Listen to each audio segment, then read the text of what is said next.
Hello and welcome back to the channel. We're back with an album ranking, a discography that I teased on the favorite albums series, which of course now has come to a head. And I'm joined by Ryan to discuss the three studio albums of Television. So, shortest one we've done. I think me and Yeah, Sam did the beat, which was also three. But yeah, it's going to be interesting to see where we land. Obviously, we're doing this because Tom Verlaine recently passed. Very sad news to come out there, but sort of as a tribute to him because I guess I'll say my familiarity with the band first. I obviously was aware of Marquee Moon, as you can see behind Ryan there, yeah, uh, and as you will know, it is one of my favorite albums of all time. But I just never listened to any of the other albums. I just never got round to it. I don't know why. It was just one of those things where even though I was obsessed with that album, I never got to the other two. So this has been good to finally have an opinion on these albums. What about you? exactly the same. I think Marky Moon is one of the fair few albums that you kind of told me I need to listen to. Um, and that's it's a good suggestion. And obviously, the Yeah. reviews are crazy good. But yeah, I've not listened to the other two albums, so it's interesting to listen to them, see what I think, see how close they are compared to Marky Moon. But I was happy. I was happy with it. I'll go first then. We have three albums to rank. Um, I'm not sure how interesting this ranking is going to be, but we'll see. My number three is the self-titled from 1992, which I actually liked. I gave it a seven. I think it's pretty good, considering there was a 14-year gap after Adventure, their second album. I really loved the opening track, 1880 or so. Really cool guitar work. Tom's vocals have changed so much in this time. Like in the early stuff, he's got this sort of like David Byrne type yelp to him. And on this album, he almost sounds like Lou Reed at times. He's sort of doing this like singing. It's quite cool. So it's got a different vibe. It's definitely, I kind of enjoyed that it's got this 90s sound, but you can also tell it's the same band, which I kind of appreciate about the album. Shane, she wrote this as a bit more punky, but that I think that's where the problem lies with this album is when they do go for the more energetic, punky tracks. I think the band kind of show their age a bit, and yeah, I prefer the less fast-paced songs on the album for sure. And even like the weak songs though have some really cool guitar work as you'd expect from Richard Lloyd and Tom Verlaine. Um, that's kind of their signature style. There's a really cool solo at the end of the song called Mr. Lee, which the song itself is not that great, but the solo at the end is really cool. So um, yeah, I also really like No Glamour for Willie. I think that's a really catchy song. Yeah. Other than that, I like Mars, the closing track, mainly because he's doing some crazy stuff with his vocals. Um, Very unhinged, and yeah, there's been a lot worse comeback records out there. I think it's pretty good, but it doesn't. It's not as good as what they'd done in the '70s for me. So Adventureland's at number three. I enjoyed it. I might go back to it, but not over the top two. Yeah, I'm right with you there. My number three, Television, self-titled. I've gone for 6 out of 10. I wrote down the exact same thing. Lou Reed, massive Lou Reed style vocal, Mm. especially on 1880 or so. Brilliant song, really chill. And I like quite a lot of it. Shane, she wrote this, that works for me, quite good. Great guitar work. The two guitar players there, just almost on every song, even though there's quite a few songs that I think a bit filler, a bit don't really like them that much. Still good guitar work. I really like Call Mr. Lee. Just the guitar work just carries it really. A little bit repetitive, but That it's solo it's is awesome. that solo. Yeah, yeah. Mars, I couldn't decide if I liked Mars. Them vocals, crazy, just wild vocals. I thought like at one point I was like, oh, this is good, but then it just couldn't stop at the vocals. I was like, okay, I need a minute. Um, the Rocket was really weird. That was one that I didn't like for me. Kind of like Sonic Youth. I don't know why they did that. I agree. I like it when they're kind of laid back on this one. Rhyme and obviously the opener. And in general, yeah, it's solid. Um, but it's not the 70s stuff. Uh, I think the drums and bass take a bit of a backseat in this one. Just guitar work shines for me, but the drums and bass aren't quite as good as it used to be. That's interesting. Yeah, I mean, we'll get to the drums and bass on one album and how great they are, and I kind of agree that yeah. Yeah, because they are. I can on the other two albums just standing out a lot more, but in this one, not really hearing them as much. Well, yeah, I mean, it was an interesting discography to do because I think all three albums, again, it's kind of this cool thing where they all sound like the same band doing different things. Like there's enough differences, but you still know it's the same guys doing it. Um, my number two, you probably would have guessed, is Adventure. I'm guessing we're going to be running with the same lists here. Um, this is a very, very cool album. I gave it an 8. I liked it a lot. I thought it was really, really good and a bit of a hidden gem. I think it gets sort of overlooked because of Marquee Moon. And I think people dismiss this one because especially the A side is a lot more poppy, like new wave type pop songs.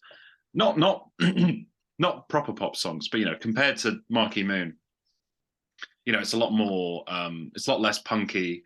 It's a lot more emphasis on like melodies and like nice guitar parts. So yeah, I mean, I think Glory is a great way to open. That is pretty much a pop song. It Yeah, yeah. is it shows like a new direction that they're heading in. Days was the only song I knew from this before going in that wasn't on Marquee Moon, and Days is great. It's really like jangly and warm and catchy. Um, and then the third track you get Foxhole, which feels more akin to the first album, with the sort of the group vocals and the angular guitar parts, which is really cool. I think Carried Away is really cool. It's almost like a slow love ballad, It's kind of unexpected from them. Um, and then you get the Fire opening up the second side, which is very like quite longer and more atmospheric. Um, Ain't That Nothing is back to sort of the sound of the first side, a bit more new wavy. Then you get the instrumental, The Dream's Dream, probably the track that's the most reminiscent of Marquee Moon, which is really cool. Yeah, it's really great album. Some lovely guitar moments. Never feels like they're retreading ground from Marquee Moon. It's like they're trying something new, which is cool. Considering it was only a year after Marquee Moon came out. It's not as good as Marquee Moon, obviously, but I think a lot of people just haven't listened to it because they just assume it's going to be not great. But it's actually really good. I really like Adventure. I've got to agree with almost everything you say there. Yeah, my number two, Adventure, 8 out of 10.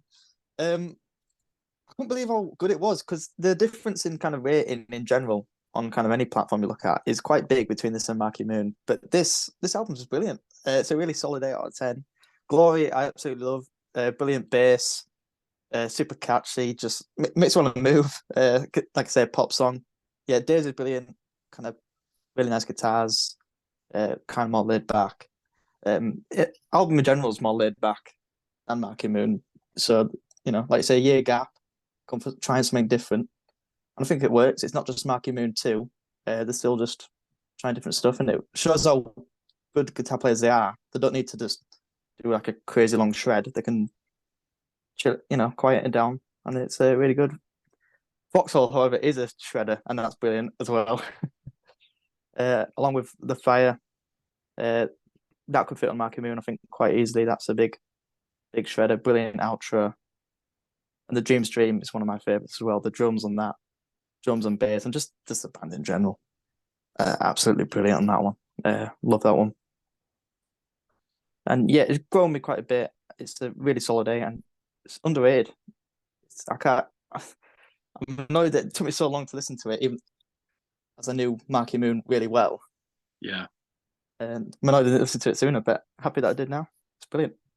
Yeah, I mean, I think the whole experience, even though there's only 3 albums, and I've still got the number one that I knew already, it was worth it just Yeah, for adventure. Like, it was yeah, worth it just for that. definitely, Yeah. definitely. So yeah, we both have Marquee Moon number one. Surprise, surprise. Okay. This is one of my all-time favorite albums, as you will know if you watched the favorite albums series. I used to have it in my top 10, but it has slid down a fair bit, but it's still like a 10 out of 10 for me. I still think it's an absolute all-time classic. And yeah, at the time it was in my top 10 albums, I was like, Ryan, you need to listen to this. When we first started chatting on Discord, I was like, Yeah, you need to hear this album. Yeah, and I think if you're making any kind of like 1001 albums you need to hear before you die, or like any like the Rolling Stone top 500 list, this is one of those albums that has to be there, and it has to be fairly yeah, high, like it's just one of those all-time essentials for anyone getting into 70s music pretty much. um and yeah, it's 8 songs and all of them are amazing. Like it's there isn't a case where like, oh, this is one track that's not as good. Like it's all just keeps going really great. See No Evil is really catchy, and I think honestly this album more than any other, Tom Verlaine, his vocals are so charismatic, and like I find myself laughing at times. So I'm not sure if I'm supposed to be laughing. Like this song was like "Asi no," it's like so. yeah, I don't know. There's something so quirky and weird about his vocals that I really enjoy. Um, Venus is a classic. Like the guitars on that one are really shining through. Again, pretty funny how he delivers the lyrics at times in that song.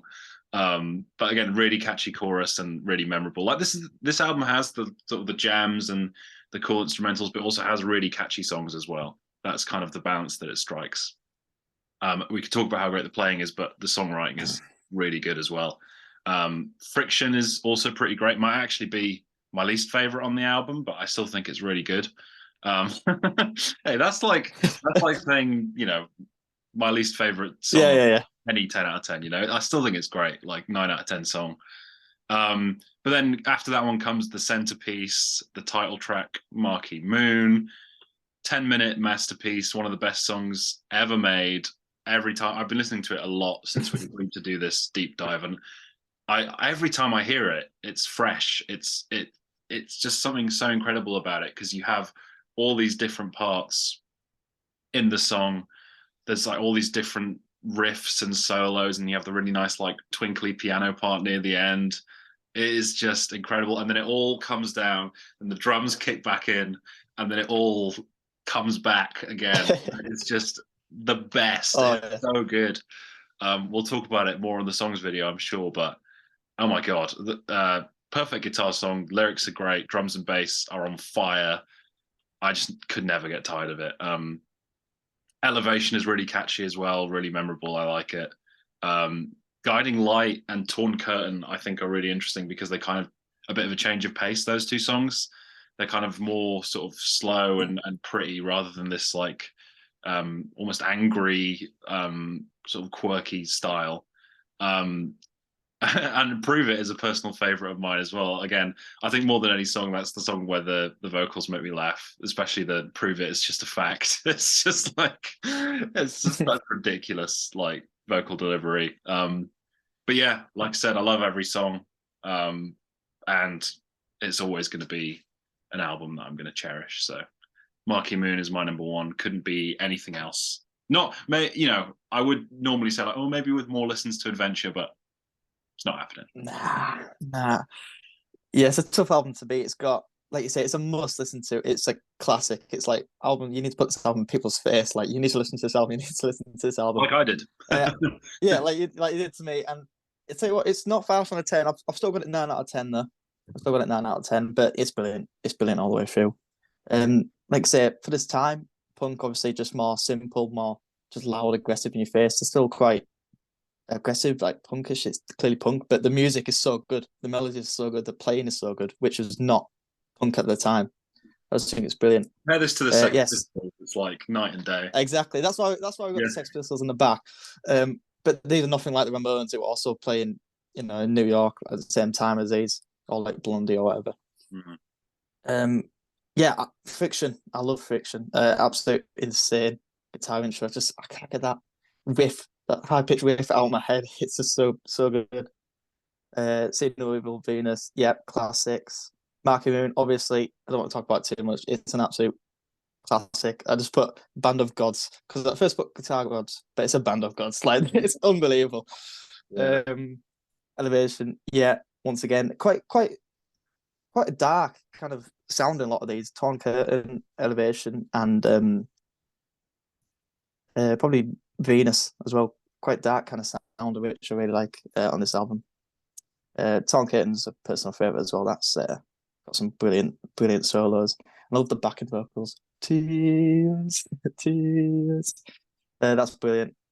And yeah, this album. I mean, it's only eight songs and all shred and all just brilliant. I mean, you can't really get much better than this. It's yeah, it's a must listen. Yeah. Yeah, and it is. I think it does get better the more you hear it as well. The first listen, it's not like one of those where I say like we have to hear it like 5 times to understand it. No, it's like the first listen you're like, yeah, this is great, and then the second listen you're like, yeah, this is great, and then you're like, oh my god, Yeah, this is like, you know. yeah, So yeah, this was very fun. Look forward to. I feel like always with the shorter discographies, the songs are more interesting because you get to yeah. more I would different. have been very surprised if we had any differences in albums there. Yeah, but thank you for joining me. We'll have to decide what we're going to do next. We'll chat off air about that. But yeah, Ryan will be back for the songs, and he'll be back for another discography. We've talked about a few, like Led Zeppelin, Blur, Queens of the Stone Age, The Who. Could be any of those. So stay tuned. Yes. And yeah, thanks for watching, and we'll catch you soon.